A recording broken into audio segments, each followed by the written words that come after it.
علشان نعمل البيانو كيك هنعمل ايه؟ هنحط حبايتين من البيض بدرجة حرارة المطبخ، كوباية الا ربع من السكر، والسكر حسب الرغبة، نص كوباية من الزيت النباتي، معلقة صغيرة من الفانيليا، رشة من الملح، معلقة صغيرة من الخل الأبيض،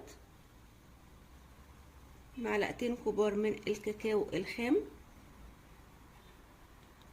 هخلط كل المكونات دي كويس جدا لحد ما السكر يدوب معايا. دلوقتي معايا كوباية من الحليب، وكمان الحليب بدرجة حرارة المطبخ، مش ما يكونش طالع من التلاجة.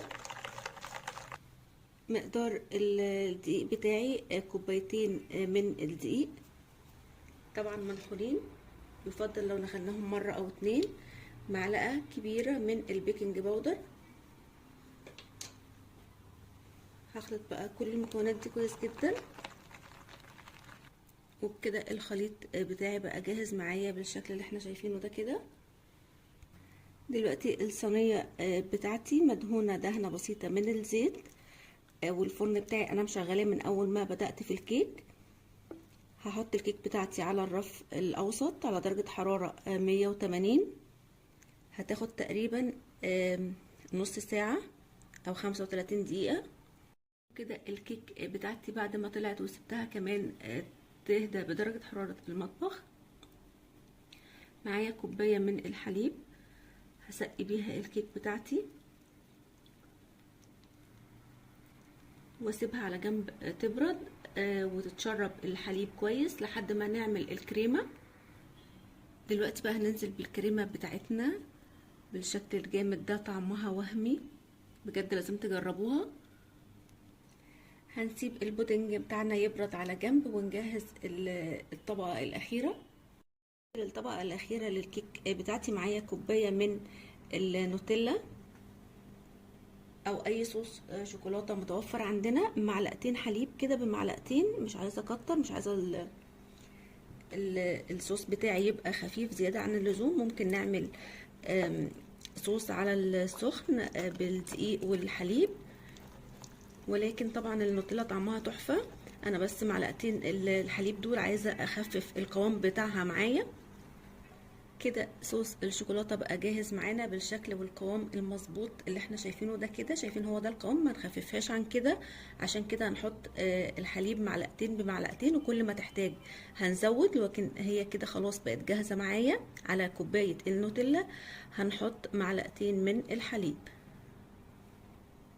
هننزل بقى بالصوص بتاعنا كده على السطح التوبنج اللي معانا.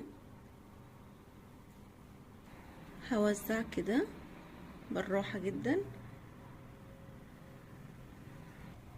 دلوقتي بقى هحطها في التلاجة مش اقل من ساعتين، كل المكونات تاخد من طعم بعضها كده وتتماسك معايا كويس. دلوقتي بقى معايا شوكولاتة بيضة، هعمل خطوط كده، اي تزيين احنا حابينه، مفيش اي مشكلة خالص. احنا اصلا ممكن لما نقطعها نلاقي التزيين ده كله ساح، ولكن بيدي شكل وطعم كمان حلو قوي. نقطع بقى الكيك التحفه ده. شايفين بقى الصوص قد ايه كريمي وسايح جدا، عشان كده كنت بقول لكم التزيين مش مهم، عشان كده كده هيسيح مع صوص الشوكولاته او صوص النوتيلا اللي احنا حاطينه. شايفين بقى الكيك بتاعتنا هشه جدا، طريه جدا جدا، متشربه حلو قوي. شايفين بجد خطيرة، طعمها وريحتها وهميين.